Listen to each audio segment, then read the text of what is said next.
କହନ୍ତି ପହିଲି ପୂଜା। ପହିଲି ପୂଜାଟା କ'ଣ ହେଟା ହେଉଛି ଆବାହନୀ ପୂଜା। ଆବାହନୀ ପୂଜା ମାନେ ଠାକୁରାଣୀ ତମେ ଆସ, ତମର ସମୟ ହେଲା ଆସ, 2 ଦିନ ପୂଜା ହବ। 2 ଦିନ ପୂଜା ହେଲା ଆବାହନୀ ପୂଜା।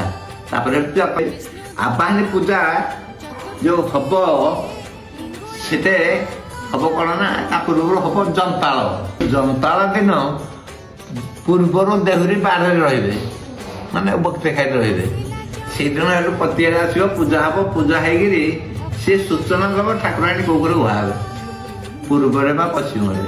ଏଇଥିପାଇଁ ରାତି ଅଧରେ ଖୋଜିଯିବେ, ଖୋଜିକି ପାଇବେ, ସେଇଟା ରହିଲେ ଠାକୁରାଣୀ।